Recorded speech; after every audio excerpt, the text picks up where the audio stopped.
In our headlines on this Tuesday, May 12th, here in South Korea, US President Donald Trump says the month-long ceasefire between Washington and Tehran is on, quote, massive life support, as he reaffirms his displeasure with Iran's response to his peace proposal, while Iran's top negotiator claims Tehran is prepared for all possible contingencies. Meanwhile, Defense Minister An Gyu-baek and his U.S. counterpart Pete Hegseth meet in Washington, D.C. back on Monday to discuss alliance modernization and regional security cooperation. And while the South Korean economy shows signs of a semiconductor-led rebound, analysts at state-run think tanks warn external risk factors, including tensions in the Middle East, remain as tangible variables.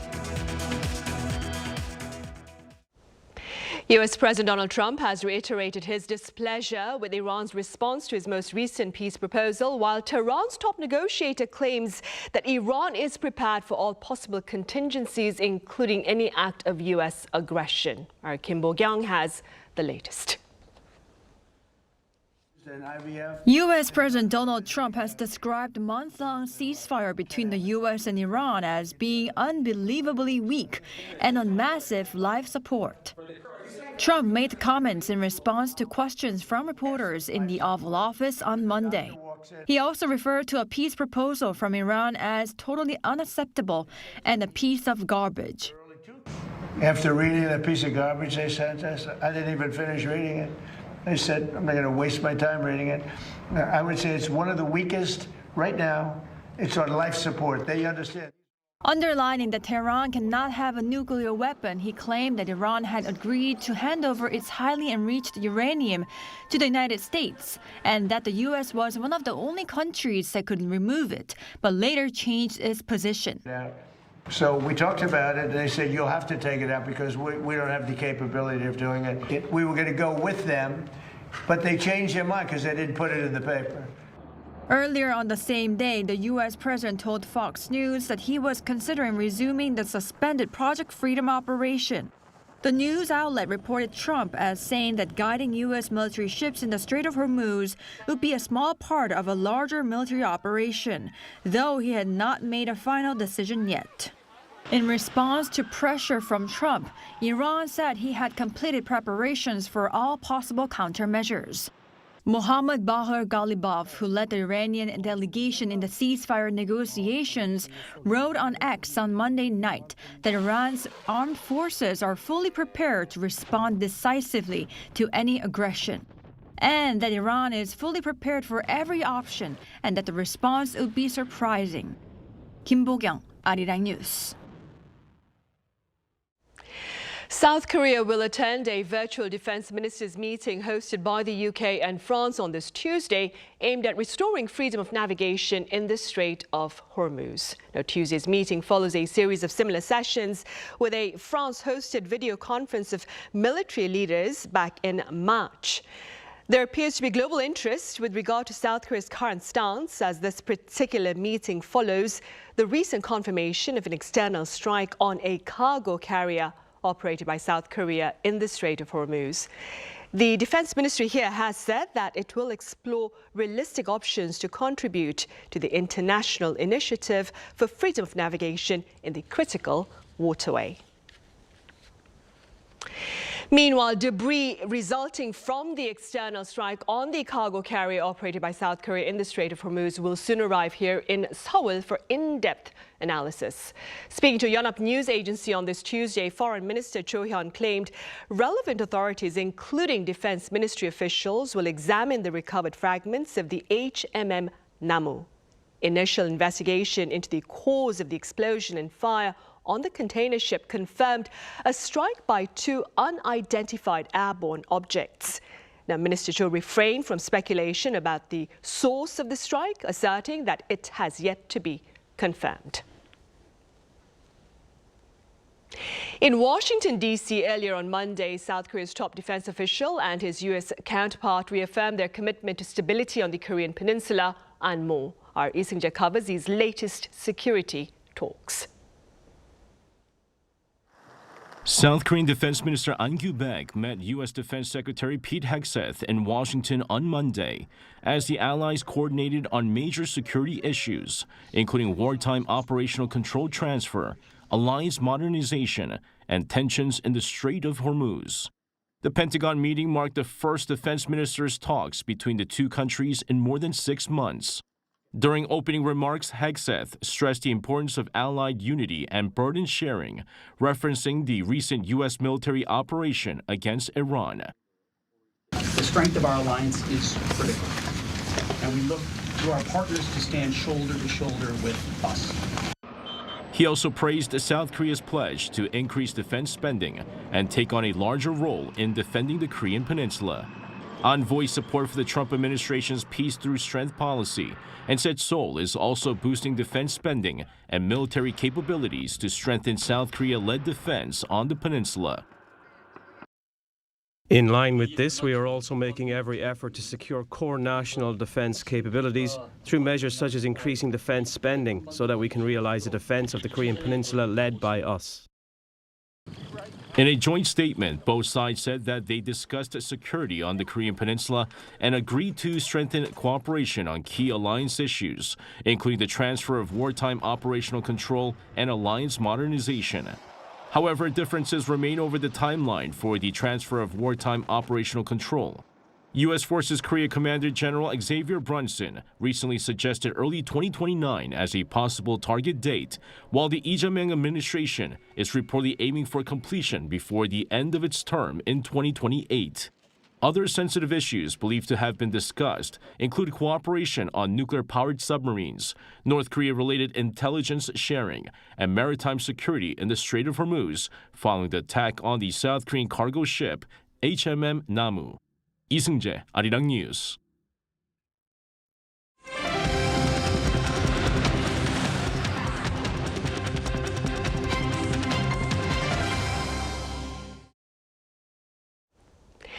Exports have kept the South Korean economy relatively resilient, but analysts here believe external factors, including tensions in the Middle East, remain as tangible variables amid mounting energy costs. Our economics correspondent Kim Do-yeon explains. The Korea Development Institute has upgraded its assessment of the Korean economy. In its May Economic Trends Report released Tuesday, the state-run think tank said the economy is showing a recovery trend, shifting its language from the gradual economic improvement it had used since last November. The recovery is driven by a massive increase in semiconductor exports and an improving service sector. All industry production rose 3.5% on-year in March. Exports surged 48% in April, led by a 173.5% jump in semiconductors amid a global AI boom. However, inflation remains a persistent risk. Consumer prices accelerated to 2.6% in April, fueled by a 21.9% spike in petroleum product prices stemming from Middle East tensions. The Korea Institute for International Economic Policy echoed these concerns in its updated 2026 Global Economic Outlook. While maintaining its global growth forecast at 3.0%, the institute characterized the current environment as one of overlapping shocks and a narrow path for recovery. The shocks the global economy faces this year are no longer isolated incidents. Energy, trade, and fiscal pillars are operating in a chain structure, amplifying one another. For Korea, the institute noted a stark dual structure. The nation's macroeconomic aggregates are buffered by the global AI and memory chip boom, yet its domestic demand and manufacturing base remain heavily exposed to surging energy import costs. While semiconductor exports drive overall indicators, the government must closely monitor sectors heavily burdened by energy costs. We must scrutinize this asymmetry emerging between industries. Experts advise that navigating this narrow path will require proactive monitoring of supply chain disruptions and highly targeted support for vulnerable sectors. Kim Do-yeon, Arirang News. President Lee Jae-myung believes consumption will create momentum for growth. This belief was shared on this Tuesday as he urged for transition from saving to spending for economic strength. Our Blue House correspondent Yoon Jung-min reports. Making more investments to prop up economic growth. That was what President Lee Jae-myung called for on Tuesday at the cabinet/emergency economic meeting as he assessed that the current conditions constitute an emergency that requires expansionary fiscal policy. 절약이 미덕일 때가 있었습니다. 안 쓰고 아끼고 저축하고 막 허리띠 졸라매고. 그러나 지금은 소비가 미덕인 시대입니다. As he noted the economic impact of the consumption vouchers distributed last year, the president urged officials to ensure that active fiscal policy is reflected in the growth strategy plan for the latter half of the year, as well as next year's budget planning. He said critics calling for government belt-tightening were irresponsible and were turning a blind eye to people's hardships. 포퓰리즘적인 긴축 재정론의 함정에 빠져서는 안 됩니다. 적극적 재정을 통해서 내수를 활성화하고 또 경제 성장률과 GDP 자체를 높이면 분모가 커져가지고 국가 부채 비율은 오히려 떨어집니다. Lee said South Korea's net debt amounts to around 10% of its GDP, adding that its debt structure is sturdier than its global peers. He was referring to last month's IMF fiscal monitor. Economic challenges were prominent, such as addressing what the president called predatory financing, citing certain cases where low-income borrowers were being exploited by what are called bad banks. All this as tensions in the Middle East show no clear sign of ending. South Korea continues its efforts to cushion the impact on the economy, while at the same time bracing for a renewed economic order after the war. Yoon Jung-min, Arirang News. In other news now, we're counting down some 3 weeks to the local elections on June 3rd, and South Korea's main political parties have made public their campaign pledges. Our political correspondent An Sung-jin tells us what they are. Regional development and housing stability. These are the two priorities that the ruling Democratic Party and main opposition People Power Party have unveiled as their election pledges for the June 3rd local elections. The DP announced balanced national development as its top campaign pledge, promising to strengthen local governments and reduce economic concentration in the capital area. Key proposals include completing their Mega District Initiative, which includes a 5 mega regions, 3 special autonomous provinces framework aimed at boosting region-led growth while expanding fiscal authority and autonomy for local governments. The party also outlined broader economic and social initiatives, including fostering advanced industries such as AI and biotechnology and supporting youth employment. Additional pledges include expanding childcare and easing household financial burdens caused by inflation and currency volatility. On the other hand, the PPP has made housing stability and economic deregulation its top election pledge to address the housing crisis. The party proposed expanding the so-called half-price jeonse housing in Seoul and surrounding metropolitan areas, which entails offering long-term lease housing at roughly 50% of market rates, while providing broader tax benefits for renters. To increase housing supply, it promised to ease redevelopment and reconstruction regulations. The PPP further emphasized industrial growth, including incentives to encourage overseas Korean companies to relocate production back home, what it calls a Korean Inflation Reduction Act. Young adult-focused pledges include expanded rent support and extended tax cut for young workers employed at small and medium-sized enterprises. The competing pledges highlight a clear divide in priorities, and as both parties unveil ambitious policy agendas, voters are expected to weigh in on their pledges as campaigning intensifies in the coming weeks. An Sung-jin, Arirang News. Meanwhile, an annual media showcase opened its doors on this Tuesday here in Seoul, and the buzzword, as widely expected, is artificial intelligence to create compelling content. Our Cho Young-eun was there. The 34th Korea International Broadcasting, Media, Audio and Lighting Show, or KOBA 2026, opened in Seoul on Tuesday under the theme AI-powered media era, where content connects, creation evolves, and convergence begins.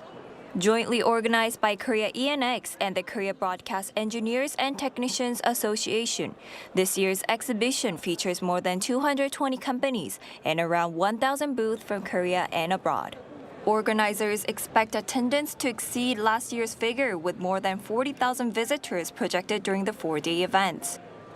We see KOBA evolving in step with the growth of Korea's broadcasting industry. The exhibition features AI-powered content and a range of converging technologies. Visitors can also explore various content solutions and products utilizing cloud services and business platforms. The exhibition spans the entire broadcasting, media, audio, and lighting industries, showcasing the latest technologies including 4K and 8K broadcasting systems, AI solutions, and digital content platforms. The event is sponsored by government agencies including the Ministry of Science and ICT, along with major Korean broadcasters such as Arirang TV. Arirang TV is showcasing practical AI technologies that can be used immediately in the field without requiring costly infrastructure. AI can control switchers through voice commands, while lightweight NDI-based IP technology enables seamless connections between headquarters and remote production sites. KOBA 2026 aims to move beyond a conventional trade show by offering a more immersive, experience-oriented content platform.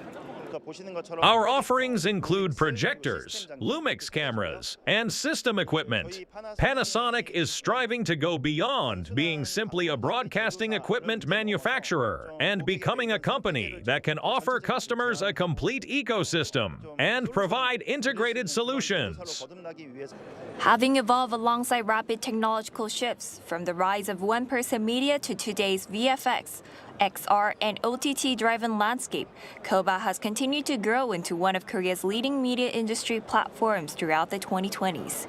The exhibition is attracting industry leaders as a place to showcase the latest broadcasting and media technologies and explore new global business opportunities. KOBA 2026 will continue through Friday. 조영은, Arirang News. And this year's Cannes Film Festival kicks off later on this Tuesday for 11 days of red carpet screenings of much anticipated productions, including that by South Korean director Na Hong-jin in the competition section. Our Cha Yoon-kyung has a preview. The official Cannes Film Festival poster reveal is one of the most anticipated moments every year, setting the cultural and artistic tone.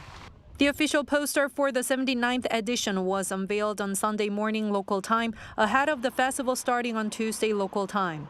This year's pays tribute to Ridley Scott's iconic film, Thelma and Louise, which originally premiered at Cannes in 1991. It captures the spirit of freedom and the unwavering friendship between two women. After failing to receive any official invitations to the festival last year, Korean cinema is back in the spotlight. Director Na Hong-jin has returned to the competition section for the first time in 10 years since his acclaimed film The Wailing. This marks the first time in 4 years that a Korean film has been nominated for the prestigious competition category following Park Chan-wook's Decision to Live. Adding to the momentum, Park, affectionately known as Ken Park, and the Best Director winner for Decision to Live 4 years ago, has been appointed as this year's jury president. The jury consists of 9 people. There isn't a single political consciousness. It's like filmmakers. Regarding his prestigious role, Park expressed his excitement, saying he was eagerly anticipating the experience of spending time watching films in the theater before joining fellow jury members in closed-door discussions about them. The Cannes Film Festival will continue to heat up the city of cinema for the next 12 days, concluding on the 23rd. Cha Yoon-kyung, Arirang News.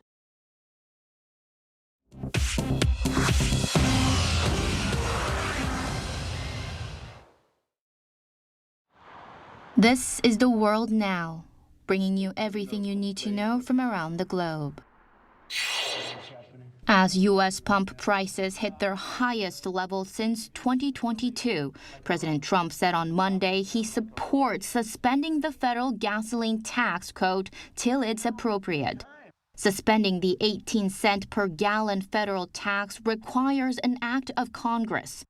The tax currently generates around $2.5 billion a month in road funding. Lawmakers from both sides have pushed for the tax to be suspended. Energy analysts said the move is unlikely to have much impact, warning that as long as the Strait of Hormuz remains closed, consumers will barely notice as pump prices will keep climbing regardless of the tax cut. The final 6 passengers on the hantavirus-hit cruise ship have now disembarked. Spain's health minister declared the evacuation complete on Monday, and the MV Hondias is now heading from Tenerife to the Netherlands. A recommended 42-day quarantine for all passengers begins, but new hantavirus cases among the evacuated passengers are raising fresh concerns. A French passenger whose condition is deteriorating, one Spanish national and one American have all tested positive since leaving the ship. A second American is showing mild symptoms. In total, 7 cases of the Andes strain of hantavirus have now been confirmed, with 2 further suspected cases. So far, 3 people in total have died. South African President Cyril Ramaphosa made a televised address on Monday where he refused to resign after a constitutional court ruling last week revived impeachment proceedings against him. This follows the Farmgate scandal in which thieves stole hundreds of thousands of dollars in foreign cash hidden inside a sofa on his private game farm. The scandal came to light in 2022.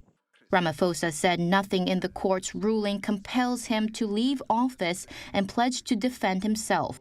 His ruling ANC party called an emergency meeting for Tuesday to decide its next move. The U.S. state of Texas is suing Netflix.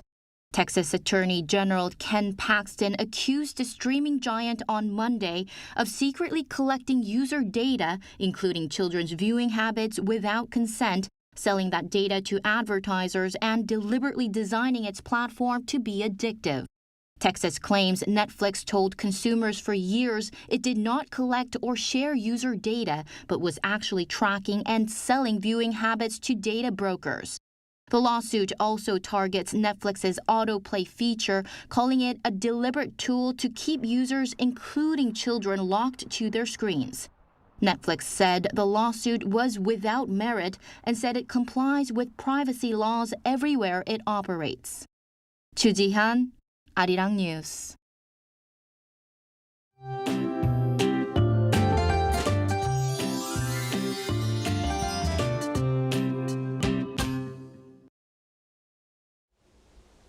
The rain that started yesterday will mostly clear by this afternoon, but parts of Gyeongsang-namdo province and Jeju Island could see showers lingering into the evening. Meanwhile, a dry weather advisory remains in effect for the eastern coastal areas of Gangwon-do province, so please be cautious of wildfire risks. As the rain moves out, an early spell of summer heat will build up. Seoul's daytime high will climb to 29 degrees Celsius on Thursday, and temperatures could reach up to 30 degrees over the weekend. There'll also be big day-to-night temperature swings, so please dress in layers. Tomorrow, clear skies will return. Seoul will start the day at 14 degrees Celsius, Chuncheon at 13 degrees, Busan at 15 degrees. Then by the afternoon, Seoul will get up to 25 degrees. Chuncheon, Daejeon, and Gwangju will all top out at 26 degrees. Looking ahead, about 5 millimeters of rain is expected over the mountainous areas of Gangwon-do province tomorrow. Now here's a look at the weather around the world.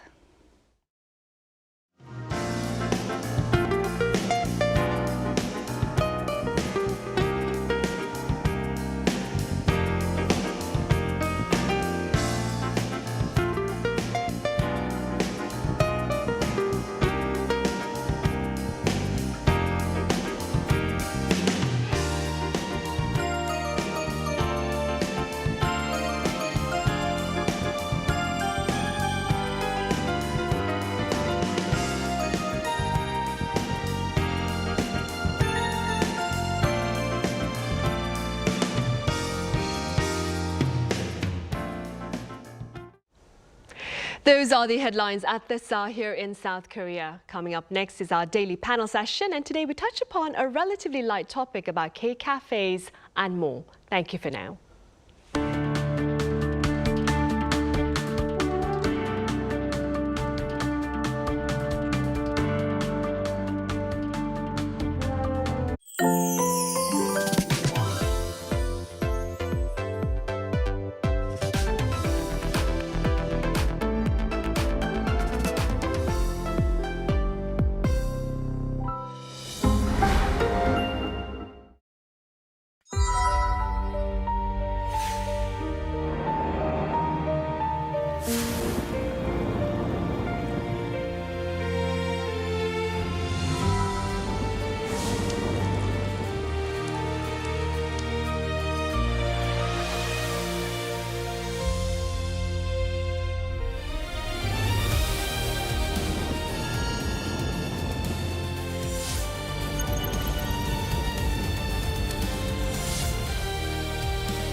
Good evening and welcome to the 10 o'clock edition of Arirang News. Thanks for joining us on this special day, a day in which Arirang TV first goes on the air. Arirang TV is Korea's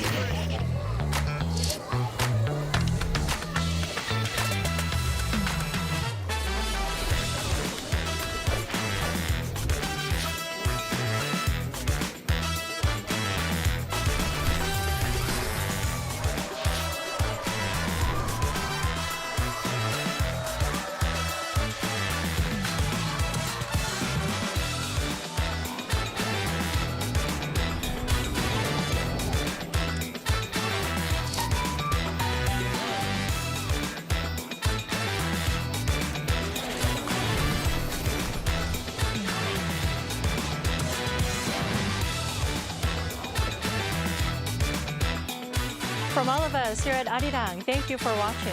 Here's to the next 30 years.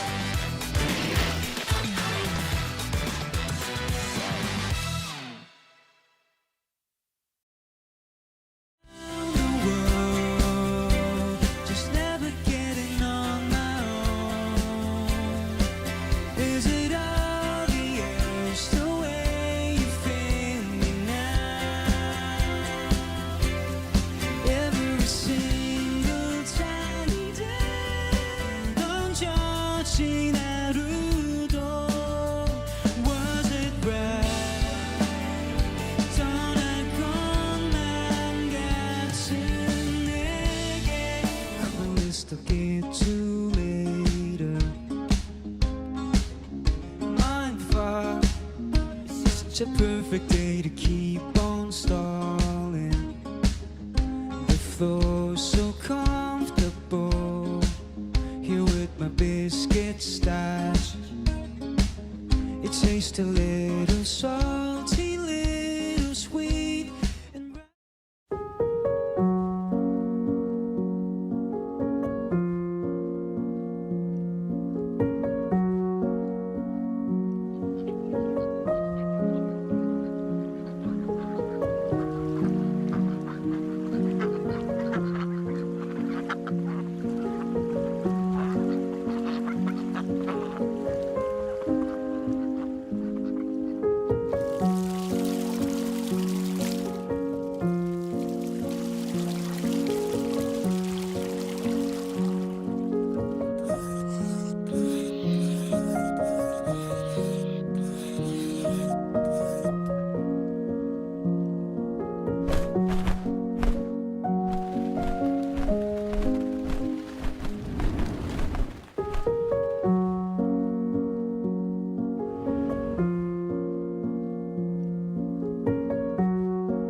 Korean cafes are making headlines for serving more than just a cup of coffee, while its capital city Seoul has been crowned best city for pedestrians worldwide.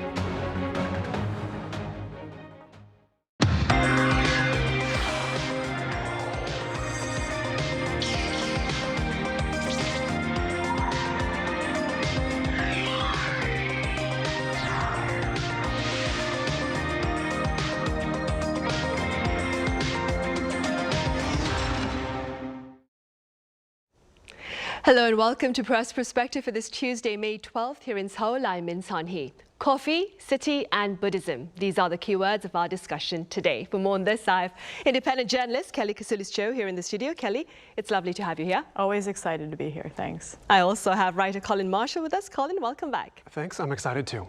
Kelly, let's begin with a recent coverage by CNN under its series, and I didn't make this word, they made it, K Everything. This time they covered K Cafes. What was the story there? Yeah, I thought that was funny that that's the name of the series. I remember when it was just K-pop and K-dramas, and then we would mock when K-beauty was coined and K-food. They're still trying to push that. I don't know if that one's caught on yet. But yeah, it was a really interesting article about, kind of the unique cafe culture that exists in South Korea.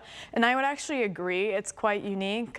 While parts of Europe certainly have, an amazing cafe and coffee scene, I think what makes Korea's cafe culture, very Korea specific, is that it really focuses more on the aesthetic or the theme more than the beverage itself, right? So a typical Korean cafe is usually quite beautiful. It might be centered around, like, say, a beach oasis theme, or, we have animal cafes here, right? So, like, sheep, there's a sheep cafe in Hongdae. It might be themed after a specific dessert, but it's more of an experience than it is about, oh, this place has a great roast or a great bean, although that kind of love for, like, a higher end coffee is also kind of coming up right now in South Korea in the same way that craft beer did a couple of years ago. But yeah, I find it interesting. I think what a lot of people don't realize is that, part of the reason why cafes are so important here is because people don't necessarily have a lot of third spaces in their life, meaning like somewhere outside of work in the home that they can socialize. While it's changing, a lot of Korean people usually don't invite friends over, for dinner or drinks. They tend to go out. And certainly young people who live with their parents or grandparents, like, they're not gonna go on a date in their home, right? So a cafe is somewhere that's open late, where you can, kind of buy a social venue, and you can have really beautiful atmosphere on top of it, and, this kind of open space that is very different from your typical kind of small cylinder box Korean home. Right. And Kelly, just to clarify, when you talked about animal cafes and you talked about a sheep cafe in Hongdae, we're talking about Baba Black Sheep, that kind of cafe. Baba Black Sheep? Yeah, because you talked about a sheep cafe. Yeah, yes, like the animal, the sheep. There's a cafe in Hongdae. I've heard of dog cafes and cat cafes. They have 2 live sheep that are kept in a pen, and you can pet them and stuff. And actually, it doesn't smell bad in there. I've been there a couple times. Okay. They have meerkat cafes, wallaby cafe. I've seen them all. Right, all right.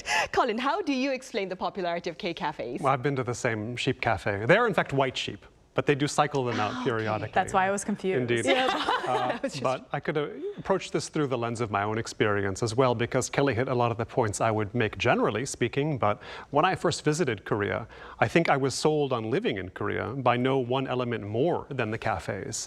Cafe culture maybe oversells it, but the way cafes are here and the sheer number of them as well. As a freelance writer for my adult life entirely, more or less, wherever I am, when I lived in the US or traveling in other parts of Asia or Europe, I am in a cafe nearly every day, writing or doing whatever, and just kind of the default action for me, find a cafe and go to it. And nowhere are they as comfortable or usable or convenient as they are in South Korea in general, and Seoul in particular. In Seoul, you're always near not just a cafe, but you're near several different chains, international and national.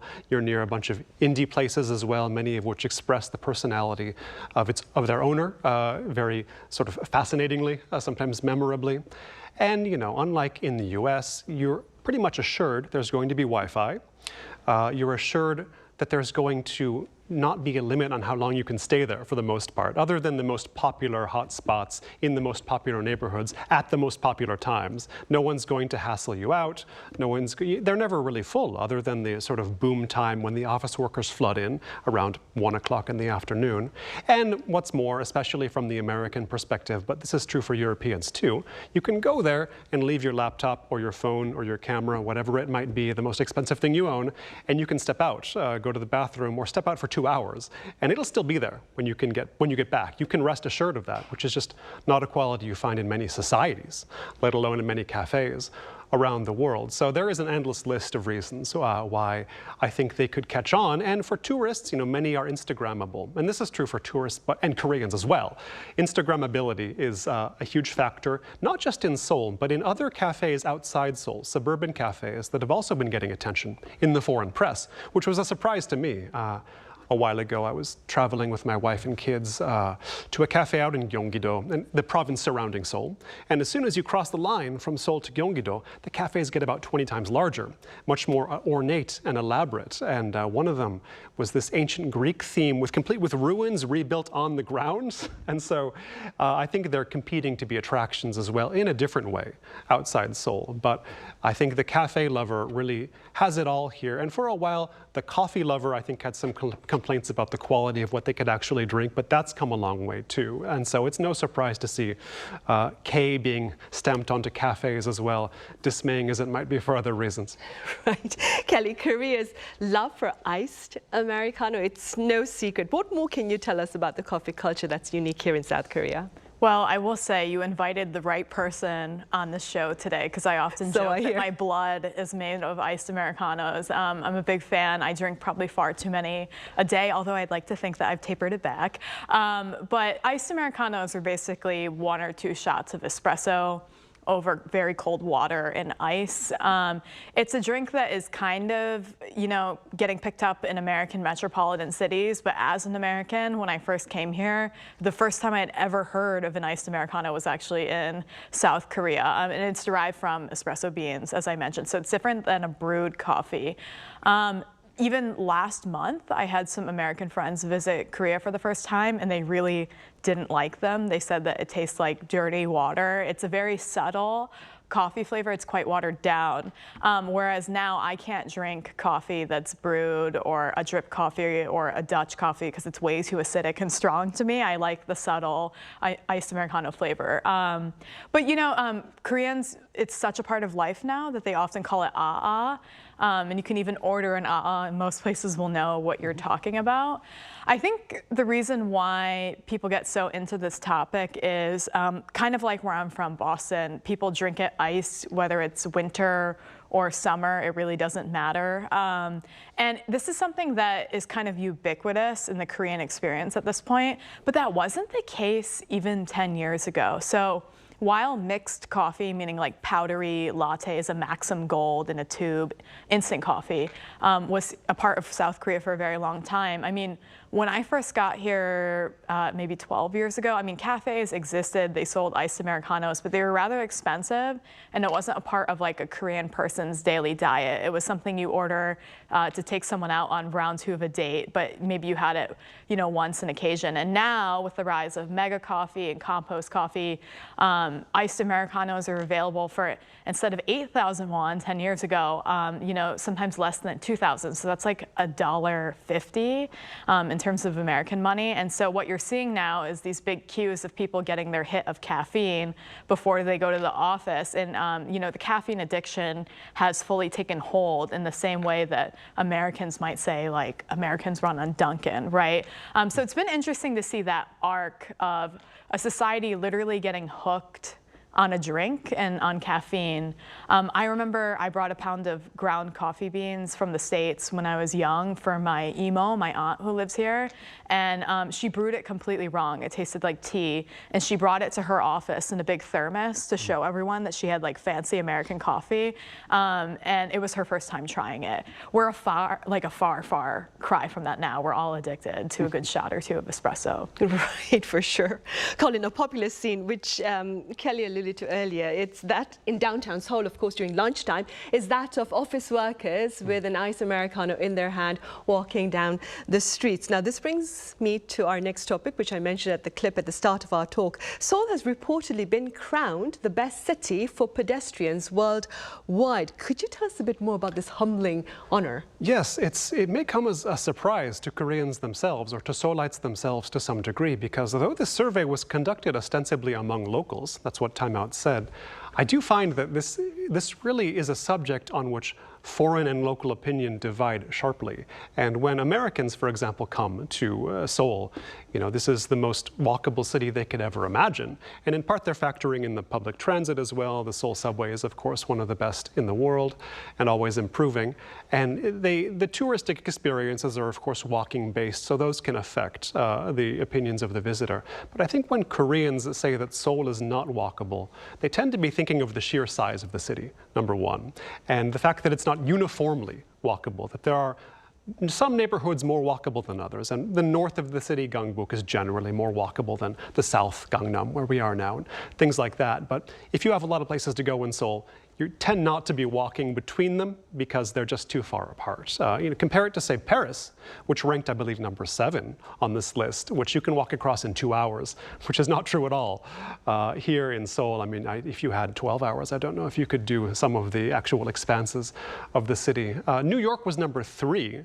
So you can see this list is a bit eccentric in some ways compared to what people would expect. But Seoul's walkability hinges on, or its reputation for walkability hinges on certain factors that have kind of outsized publicity around them. Number one being the Cheonggyecheon, the stream downtown that is walkable for its a few miles long length and replaced a freeway. So it was a symbolic urban project as well, and one of the, I think really the only urban development project widely known outside Korea that is in Seoul. There's another one that this list highlighted, Solo 7017, which runs around the neighborhood of Seoul Station and is made out of a former freeway overpass, which is not regarded as successful by locals. It's not very useful to people, but it has been a tourist attraction as well. So it is, I think, a walkable city on the whole. I live here, and I've done for 10 years, and compared to certainly every American city, it's quite walkable. But I can understand why Koreans would say it's not. I do think that that choice is somewhat eccentric. It's a bit of an attention grabber, putting Seoul at number 1, and it's reflective in part of Seoul's general popularity more than its pure walkability. But I will always defend Seoul urbanism in all its forms. Right, and beyond Seoul, Kelly, speaking as a resident here in the country, is there another Korean city that you would like to highlight that's quite good for pedestrians that foreigners may not be that aware of?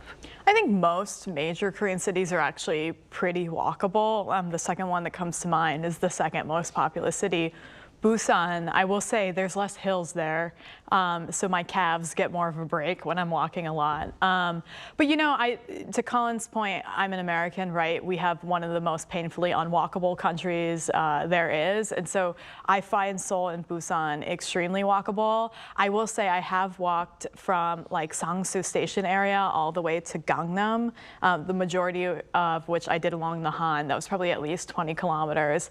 So you can get around, but right, it's not a small city. So Boston, you could maybe walk it in an hour, tip to tip. But I think what's nice about Busan is that you get the ocean. You can get more urban areas if you want. If you get too tired, you can jump on any kind of public transportation. When you start getting to, say, Gangneung or some of these smaller cities that are quite popular and touristed, Sokcho, those kind of areas, I would say they're less walkable in that they don't have as many metro and like bus connections. So even though you might be able to physically walk without getting hit by a car, there's a limit to how far you're really willing to go because you won't have the option necessarily to jump on a mall bus, a village bus, if your legs give out. Right. Moving forward, Colin, I should have asked you this earlier. The CNN series on K-Everything that we mentioned at the start of our talk, it's led by acclaimed actor Daniel Day-Kim, who asserts that understanding Korean culture may actually help to ease discrimination against Asians. What are your thoughts, I wonder? It was an interesting point to see raised because I think Koreans specifically have quite a good image in the US or in the West. I mean, better than ever. In a way, it went from not having much of an image at all or an unclear one to an almost uniformly positive one. Again, specifically in the US and mostly due to Korean popular culture, Korean food. Everything we can attach K to, I think, has been a boost to the Korean image. There is, of course, a line to be drawn between the sort of racial schema of Korea itself and of the United States of America, which is in some ways a much more complicated country in that sense, in that sort of socio-political sense. I believe it was highlighted in one article that this was the potential of this series to sort of remedy the anti-Asian prejudice that erupted during the pandemic was part of the goal here, or at least one of the positive effects that could come of this. And certainly there was the breakout of the virus in China, which that was seen to be causing prejudices at the very beginning. And then later on, a year or two into the pandemic, you had a very brief slogan, a slogan with a brief lifetime: "Stop Asian Hate." And it arose from, especially in New York City, a few different violent crimes perpetrated against Asians and Asian Americans. But the slogan was retired when it was discovered that the perpetrators were also members of a racial minority, and often poor, and mental health problems as well were involved. So this was not a case of a simple social prejudice, but something more complicated going on. So I think, this series will certainly, I mean, the reputation of Korea is so high right now. You always think, could it get any higher?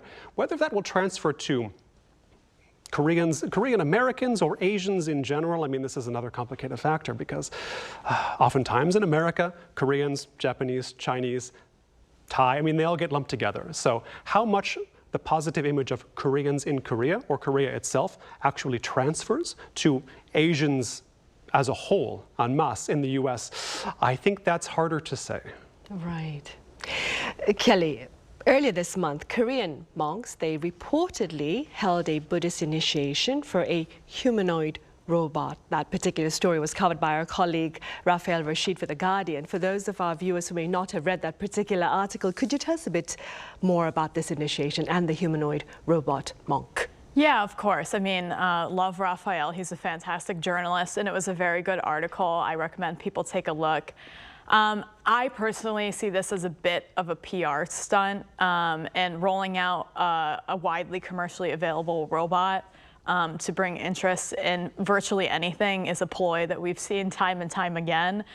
With that said, I mean, I think what's really interesting about Rafael's story is that this is happening against kind of a greater context of Buddhism being on decline in South Korea, when it used to have much more of a presence. I mean, a lot of the historical buildings that tourists will visit here are very rooted in kind of Buddhist ideals and architectural styles and beliefs. But basically at Jogyesa Temple in Seoul, so near like Jonggak, Gwanghwamun area, they initiated Gabi, which is what they named this robot. This particular model of robot, you see a lot on TikTok and social media, particularly coming out of China. It kind of looks like a human. It's a true humanoid robot. It's got a really tiny head. You might know which one I'm talking about. So it looks like it's got really big hips and shoulders, and then like a really, really shrunken head. So they added, more than 100 prayer beads, and they did a ceremony to initiate Gabi. But it's clear that this isn't trying to create interest and getting people to come to the temple and become introduced to Buddhist values again.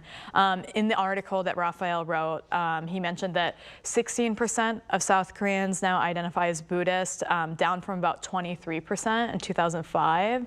And among people in their 20s, it's less than 8% at this point.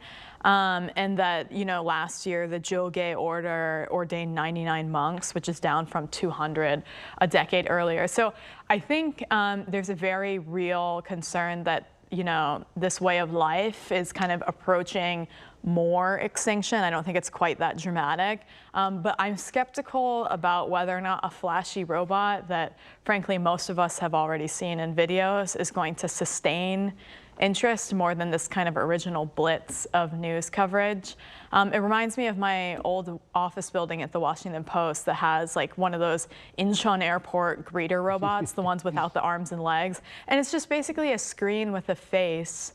And maybe you can ask it for a map of the floor, but I mean, it's pretty useless, right? Or those restaurant robots that bring dirty plates between the kitchen and the tables, if the customer puts it on the tray, by the way. I just think, there are probably better ways to get people interested in Buddhism, whether it be as a philosophy or a religion. Right. And staying with that, Colin, I wonder, what have been some of your observations with regard to the public perception about Buddhism here in the country in recent years? Yes, with Buddha's birthday coming up, I mean, I've been looking into the history of Buddhism here as well. And as Kelly alluded to, It has not been a religion on the grow in recent generations. I think the figure lately is 16% of the population are practicing Buddhists, which is low, certainly, compared to what it was in the Three Kingdoms period when it was the state religion. But that also does not capture the cachet of Buddhism. I think it has a certain cool among young Koreans as well as people of other nationalities as well. It's of global religions, I think it has the widest appeal in a cultural sense. People are willing to sort of hear out Buddhism, are willing to pay visits to Buddhist sites of pilgrimage. Here in Korea, Buddhist temples are big for tourists. From all parts of the world, they come here and they not just visit Buddhist temples, they go and do a temple stay, or they eat temple cuisine, which is good for the vegetarians who come here, and there are more vegetarians among foreign tourists than among Koreans themselves, I suspect. But it is, yes, not a religion with many adherents. Actually, practicing Buddhists are hard to come by, ones who are really going through all the rites that you're supposed to go through, spending the time at the temple you're supposed to spend time at. Those are harder to come by. So you have a shrinking religion, although there are not many religions that are growing strong and fast in Korea. But at the same time, it's one with a cultural power which tells you that, well, it reflects an endurance Buddhism has shown in Korea before. Because, as I say, this was the state religion in the Three Kingdoms period. And then it was not quite stamped out, but driven out of official society during the 500 years of the Joseon dynasty. And so monks couldn't even enter Seoul, let alone run their temples here. And Buddhism was then pushed out to the mountains. Temples were only way out there. To practice Buddhism, you'd have to be outside Korean society to one degree or another, usually to a fairly large degree. And so during that time, Buddhism became associated with the mountains, with natural remoteness. That aesthetic and that way of life as well, and that sensibility is retained in Korean Buddhism today. It became characteristic of Buddhism in its Korean version, which has become very distinctive, and I think respected by Koreans as well. They see, rightly or wrongly, Buddhism, even if they don't practice it, as a kind of repository of the sort of real Korean values, or the real Korean way of life, or the way of seeing the world and nature. So, in short, I think that Buddhism can stay on as a repository of those values, but those are not necessarily values young people are primed to go right in for right away. It's something that monks have said when interviewed on this subject. It's, well, maybe young people aren't Buddhists now, maybe they're not practicing now or don't even care about Buddhism per se, but later on, later in life, maybe, you know, that can be the time they come around. And even if they don't become Buddhists, they can gain a greater appreciation for the religion, which leads to it having more weight in society, or carrying more weight in society. It's possible, but for the moment, yes, I do think the robots, you know, they'll attract attention, certainly. I mean, but this is not the first stunt of this kind. I remember in Japan years ago, there was a Buddhist priest who turned into a sort of techno DJ, and he would give raves at a temple in an attempt, again, to draw young people to this Buddhist place. And Japanese Buddhism is having similar problems. If anything, it's has declined more than Korean Buddhism. So, you know, try anything. I think if any religion can become relevant in the world of the 2020s, Buddhism's probably the one. So good luck to them. Whether the robot can do it or not, I'm not sure. But Korea, as we've said here many times, Korea brings into practice technologies a little before they're fully useful. So I think Gabi, the robot monk, is sort of par for the course in that sense. Gabi has a daunting task ahead of it then, and we'll wait and see then. All right, Colin, thank you so much for your time and your thoughts. Thank you. Kelly, thank you very much for your insights. Thank you too. Right, that is all the time we have for this edition of Press Perspective. Thank you for watching. Be sure to join us again same time tomorrow for more panel discussion.